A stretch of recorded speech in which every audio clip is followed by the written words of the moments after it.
dreams that AK and Eversley sold the Chicago Bulls fans on this summer was the cap space, the free agency of 2026, so much so that AK talked about the summer of 2026 2 years in advance before we even got there, right? But when you look at the free agent classes coming up in 2026, it's not going to save the Chicago Bulls from anything. So today we're going to talk about how the Chicago Bulls can use the trade deadline to acquire talent rather than wait until the free agency of 2026. We're going to talk about the latest trade buzz around Coby White that could send him to the Milwaukee Bucks, and Josh Giddey being one of the bright spots on this team. And finally, is this the last stand for Billy Donovan? I'm going to explain that more. Let's go ahead and get into it all and more right after this.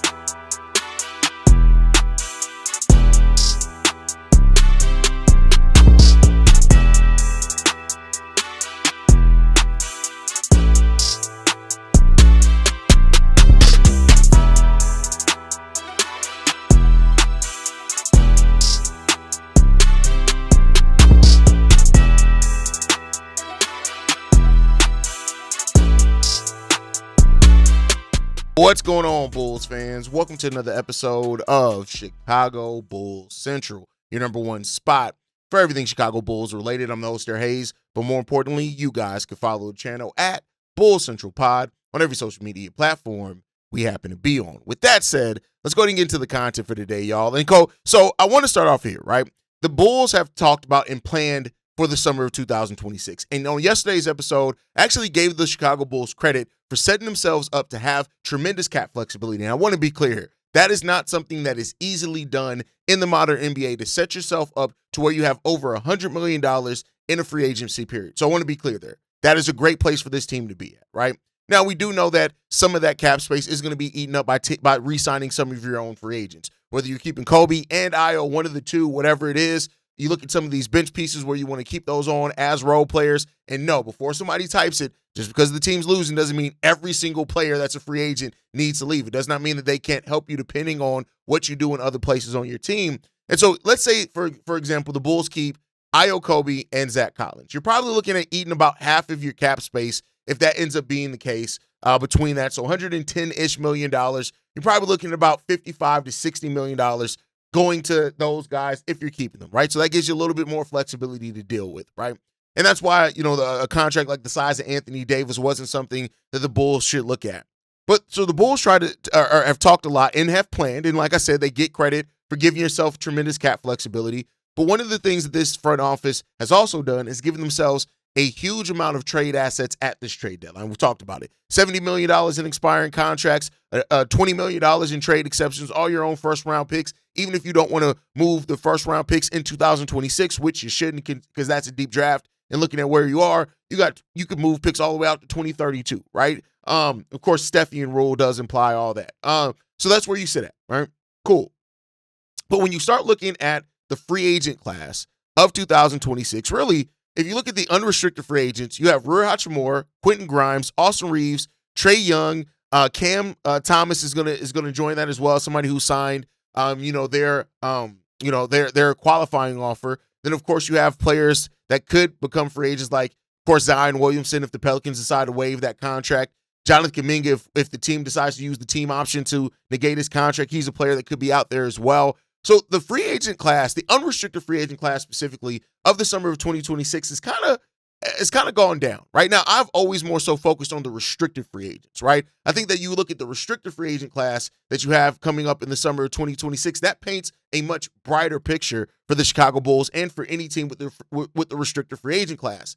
And that could be why specifically you want a little bit of extra money there, because to get a team not to match a offer sheet for their player, you kind of have to overpay. That's just the way it goes, right? And so when you start looking at some of the restricted free agents in the summer of 2026, you have a better group of class there, right? Jaden Ivey, Benedict Mathurin. These are guys that you could look to replace Coby if you do trade him or whatever else. Jeremy Sohan's an interesting piece there. We don't know what the Spurs are going to do with him. He's kind of fallen out of the rotation as well. Jalen Duren, which would be somebody that I would give the full offer sheet to, and the Detroit Pistons are probably still going to match that. We're talking about Jalen Duren at 22 years old is starting to draw comparisons to Dwight Howard in a season where Dwight Howard was an MVP candidate, right? Like that's the leap that Jalen Duren did make this season. Mark Williams is another guy that could be a restricted free agent with early bird rights. Tari Eason's another one of those guys as well. So you have Walker Kessler, a guy that we've talked a lot about here, right? When you look at the restricted free agent class, it paints a much brighter picture on the players that you could go after, right? Dyson Daniels is another guy that's there with, the Hawks. I don't think they're going to be looking to move any of their players, but when you look at it, restricted free agency, those are guys that, they make more sense. But then again, like I said, you have to overpay those guys just to try to keep their team from not matching the offer sheet, right? But there's another way that you can use a season of upcoming cap space. It doesn't have to be the traditional. We just have to use it on free agents. Of course, you can trade for players in that summer as well, right? But the Bulls could look to acquire talent now, and that's the thing that you want to hear. ESPN Bobby Marks, who went through all 30 teams in the trade deadline plan, said this about the Chicago Bulls. Instead of using cap space during an average free agent class this summer, it's more logical for the Bulls to identify players under contract for next season. And I think that's the part. Even when we're mentioning restricted free agents, right? Look at a guy like Tari Eason, who, if that, I'm not saying that that's the guy that I want the Bulls to target. It's just a name that's there because I talked about restricted free agency, right? So, or Walker Kessler, right? Another guy like that. If you have identified that these are guys that you're just going to try to pursue anyway in free agency, why not try to get them now at the trade deadline? So to eliminate the questions, that way you have a more focused offseason. And I think that's where the Chicago Bulls should really be trying to focus their efforts, is trying to acquire. And it doesn't have to just be players that are going to become restricted free agents. It could also be players that are under contract for a handful of years, right? They have a couple years left on the contract, so you can lock those guys in and figure out what they're going to try to figure out what they're going to be and start already getting them in the mix of players in your building, that type of thing. Now, I know Walker Kessler is injured and out for the season. Many people will know, and I feel like I have to say this because everybody doesn't. This ain't 2K. You can't trade for an injured player, right? So if they already have identified as Kessler as a guy that they want to go after in the offseason, they can't trade that. Now, of course, you're going to get your reactions from Bulls fans. Oh, my God, we traded for an injured player. He's not going to play, all that type of stuff. Those are reactions that are going to be there. But it's, again, you owe it to the front office is the one that has to have foresight on what they're going to do, right? You look at other teams have done this before. You look at, for example, the Cavaliers getting DeAndre Hunter, getting Max Strus, right? Those type of things. These are players that are also out there. You look at, the Milwaukee Bucks getting Kevin Porter Jr., the 76ers last year getting Quentin Grimes. Hell, us getting Josh Giddey, right? We got Josh Giddey the season before he became a restricted free agent. So if you look at that approach and you start opening and broadening your horizons to those type of players, I'm not saying that all these players are available, but I'm just saying these are some players that the Bulls could target. Julian Strawther with the Denver Nuggets is a guy that you could target. Justin Edwards with the Philadelphia 76ers is a guy that you should target. Jonathan Kuminga, of course, with the Golden State Warriors, he's a guy that you could try to target in that case. Like I mentioned, Walker Kessler, Derek Lively, right? These are other guys that you could absolutely try to target instead of waiting to the summer of 2026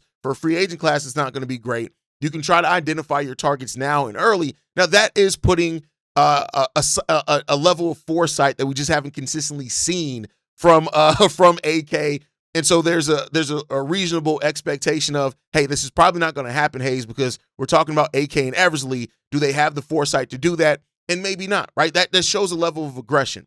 And so I think when you still look, even if you still want to pivot and look at those restricted free agent lists, it still gives you a number of guys that you could try to go out there and see their availability. Like I said, Jeremy Sohan is one of those guys. Walker Kessler is one of those guys, absolutely. Peyton Watson could be, but again, I don't think there's any way that the Denver Nuggets let Peyton Watson go. So there you go on that one. So those are some players that you could look to target. And again, I'm just looking at restricted free agents. You can look at players that aren't even free agents and try to acquire those. Look and survey the league at teams and players that may not fit where the teams are right now. Look at some of these players that are falling maybe out of the rotation, or maybe look at some of these players that clearly don't fit the direction of the team's going. I didn't mention Trae Young, but like a player like that, right? Like in the sense that kind of everybody sees the writing on the wall that Trae Young may not, the Hawks may move on. Jalen Johnson's averaging almost a triple-double as a power forward, and he has the ball in his hands. If they look to move on from Trae Young, a team may go ahead and say, hey, let's not wait to see if he opts out. Let's go get him. I'm not saying Trae Young for the Bulls. He makes no sense. But I'm saying those type of players, right? And so I think that is a different route that the Bulls can look to do this. And also it would satiate a lot of Bulls fans' needs to want to see the team do something now. It gives you an opportunity to get a couple of months with that player if you make the move at the trade deadline to see how they fit in your team. Get used to your locker room. Get used to your coach.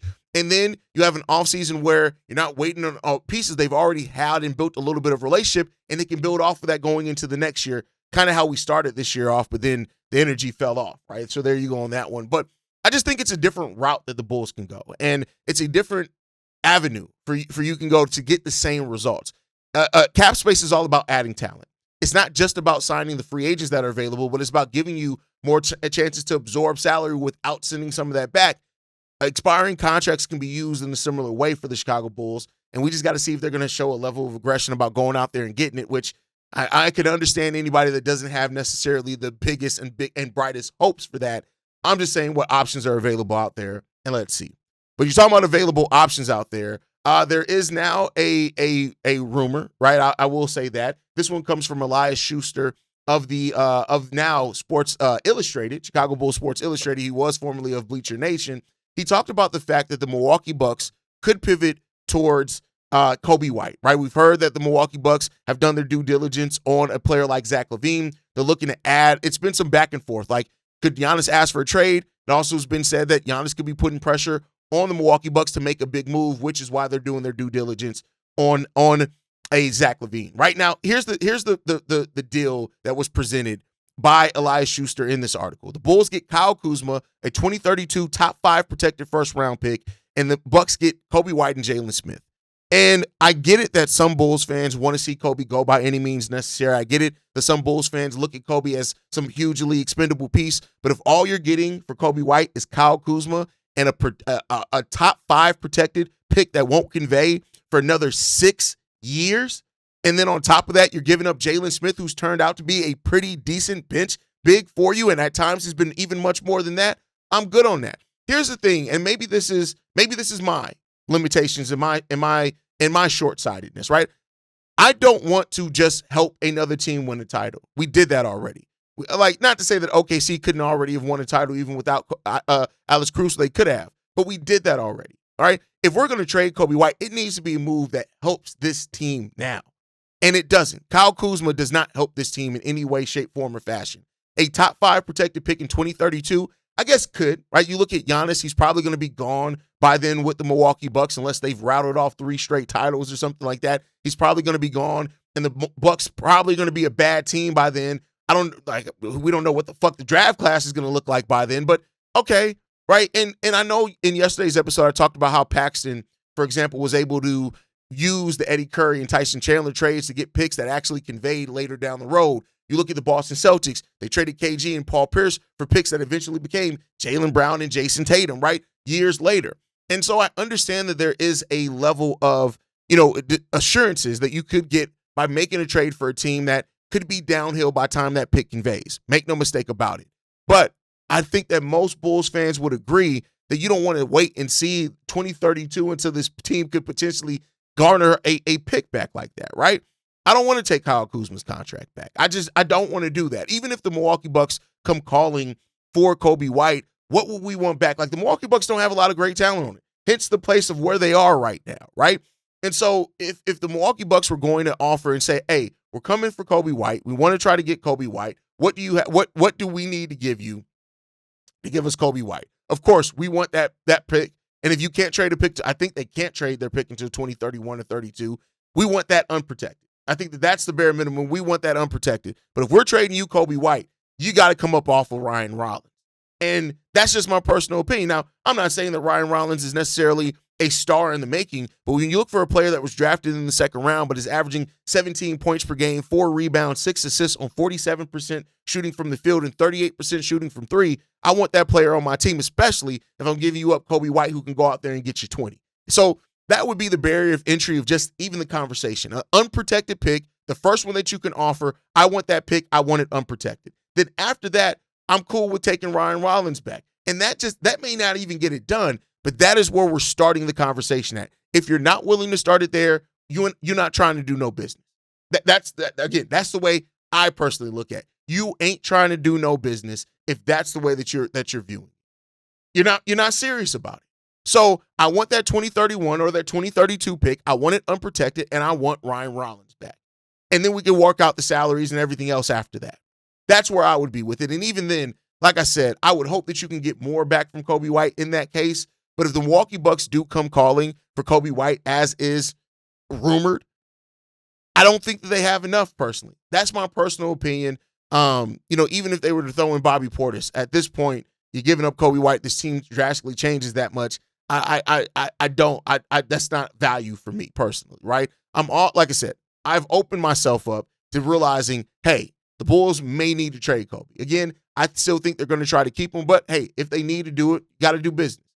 But not for a trade that lopsided, and that's not the move I'm personally making. That's just my personal opinion. You guys can let me know how you feel down below. Okay, let's move into the next topic. Let me know your guys' thoughts down below. If the Milwaukee Bucks coming for Coby White, calling for Coby White trade, what would you want back in that potential deal for Coby White? What do you think is a reasonable deal to send Coby White to the Milwaukee Bucks? What are you interested in on that roster? Let me know that down below. With that said, I want to spend some time acknowledging I didn't do this at the time because there was a lot going on. Josh Giddey was listed on the ESPN's top 25 under 25 list, and I want to just give some credit to that, right? Josh Giddey, I get it that the Bull season is not going the way that we wanted it to go, right? It's clear, and I don't know that it's going to change or turn around. But for what it's worth, the Bulls got a hell of a player in the Alex Caruso trade for Josh Giddey. They just did. You get a player that's able to impact the game the way that he is, putting up almost a triple-double as a player. That's rare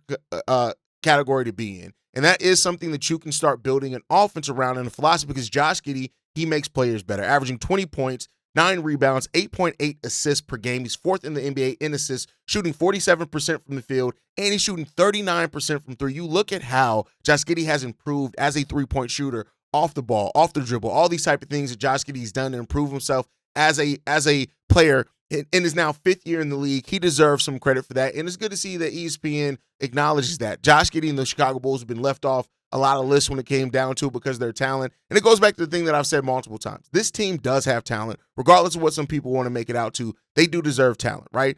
And, while Josh Giddey does have his place, right, absolutely in the Bulls' collapse, I think that he stopped attacking the paint as much. We're starting to see that get back. I know the ankle broken thing is thing that's all over for the case, but Josh Giddey has been somebody that you look at and you see how he's impacting the game and how he plays. It's great. He's averaging career highs basically across the board in everything that he's doing so far. We're plus 5.5, on-off efficiency differential when he's on the court with that type of thing. And this is the best mark that he's had since his rookie year. The strong numbers that Josh Giddey have, I know people are going to try to dissuade from them, but they are legit. Josh Giddey is having a really good season for the Chicago Bulls team, and there's just no other way around it, right?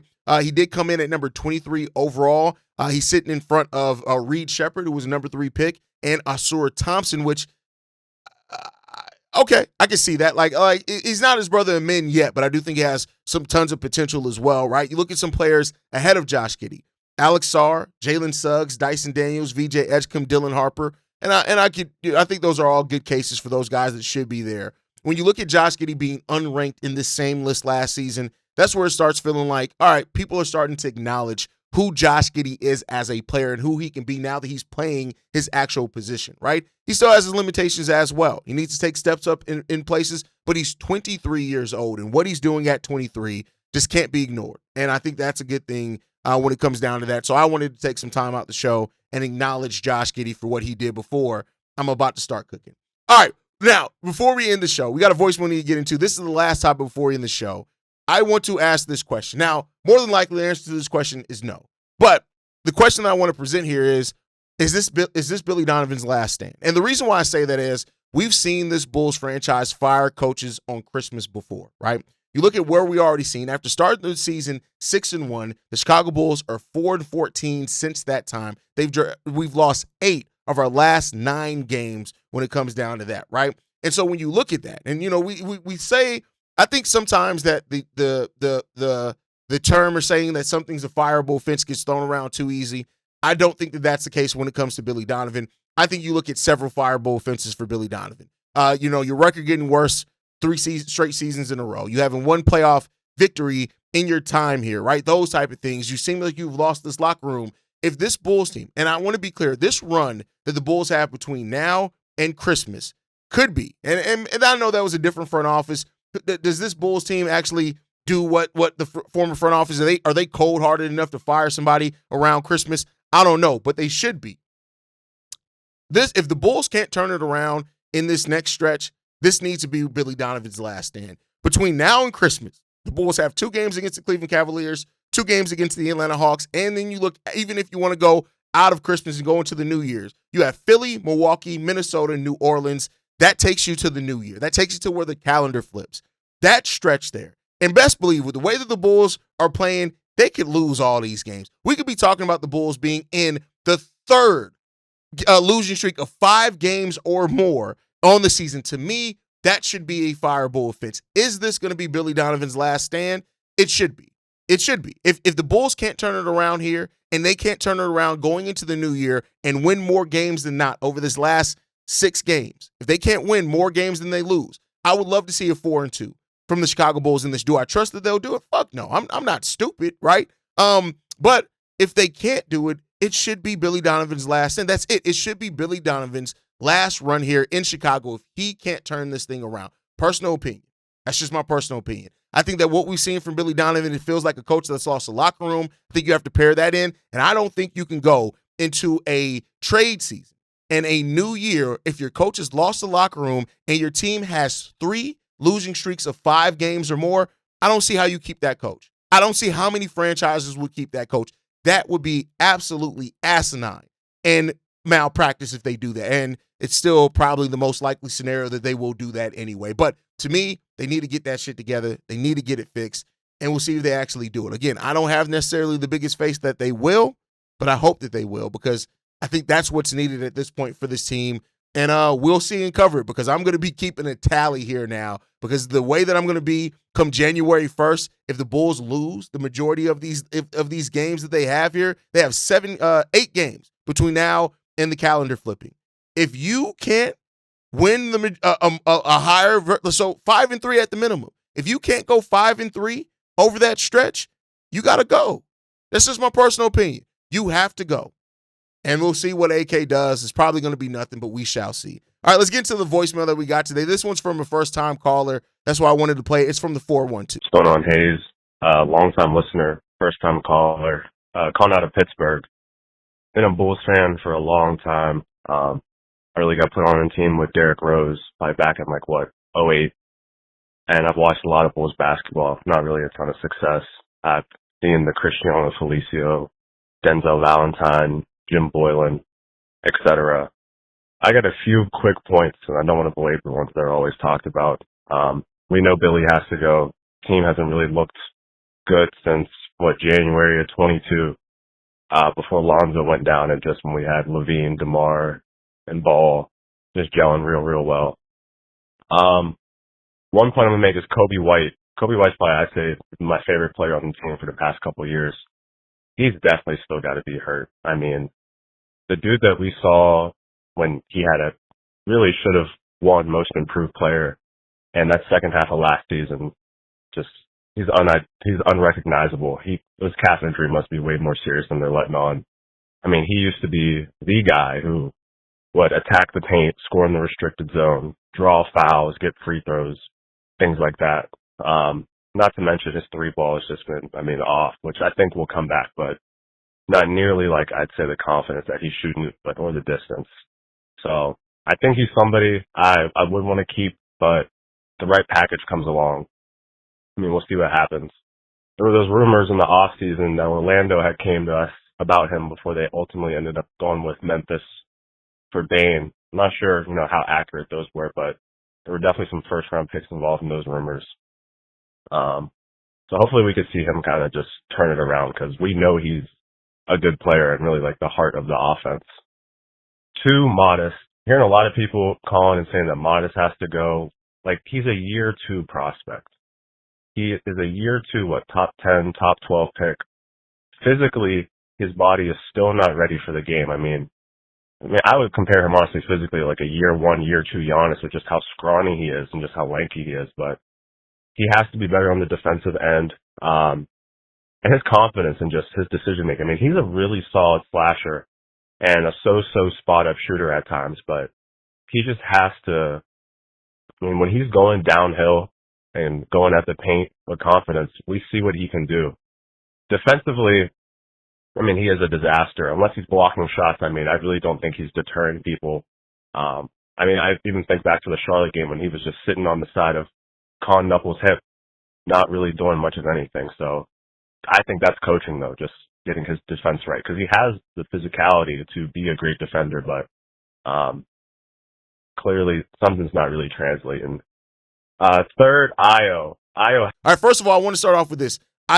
So there's a 3-minute limit on the voicemail. You got cut off there. I didn't get to hear your point on Io. It seemed like you were really cooking. So if you can call back and give that point on Io, I'll definitely play that. But as far as Coby, I don't know if Coby's still hurt as much as he's just not in rhythm. Coby's getting to the free throw line the most of his career, almost 8 times per game. The most he had before that was 4. So it's not like he's not attacking. The speed looks legitimate, right? I think he's settling for threes because he wants to get into that 3-point rhythm, and it's frustrating him, and he's not attacking as much because of that. But, I mean, he's still getting to the free throw line almost 8 times per game. That means you're putting some type of pressure on the defense. He's averaging the most points per game of his NBA career as well. Like, Coby's having statistically a good season, right? Now, we've seen the games, and people who watch the games knows that 3-point shooting rhythm is just not there for him yet at all. It's just not there. But when you look at when you pair how frequently he's getting to the free throw line on top of how bad his three, he's shooting 26% from 3. That is by far the worst. He's never shot below 35% from 3. So if he gets that back up more towards his career averages of 35, 36%, you're talking about a player that's averaging 26, 27 points per game at that point in time, with him getting to the free throw line almost 8 times per game. So I think that all that's there. We just need to see Coby White get back to attack mode, drive. He's better when he's creating off drives, all those type of things. He's also a passing better. 5 assists per game, the second highest of his NBA career. The last time he averaged 5 assists per game was the season he was playing point guard the full time with DeMar DeRozan and Zach was out. So I think that we're seeing a Coby White that is like, I don't think health is a problem there. Not to knock you, I just don't think health is the issue there for Coby. I think it's mental more than anything, right? That's just my personal opinion. As far as the Modest point, though, people who are saying let's trade Modest are just dumb. I'm just going to be 100% honest. I'm not saying that the people that said that Modest should not be untouchable, that's different. But the people who are saying, oh my God, Modest is a bust, let's trade him, they're just dumb. And they're overreacting to the place that the Bulls are in right now with the losing and all that type of stuff. Like I told you guys, Modest was never going to make a super huge jump in year 2. That was always probably going to come in year 3. And I just think we're seeing that come to fruition there. But we'll see what happens there. But that's it. That's my time for today, guys. I appreciate you guys so much for staying in tune with us, even throughout the Chicago Bulls losing. If you made it this far, make sure you guys hit that like button, subscribe to the channel as well. Drop a comment as well. Should the Bulls be buyers at the trade deadline, or should they keep waiting for free agency? If you want to be heard as well, make sure you guys hit that voicemail line. I'll tell you how to do that here in a second as well. Make sure you guys are following us at Bulls Central Pod. You send us any feedback, questions, comments, concerns, bullscentralpod@gmail.com. Lastly, if you want to leave a text message and our voicemail for the mailbag, the number to do so, 773-270-2799. We are the #1 spot for everything Chicago Bulls related, but that is thanks to you, lovely and beautiful people. And like I like to end every episode on, love you guys. Go Bulls. See red if you can, y'all. Peace. This has been a presentation of the Break Media.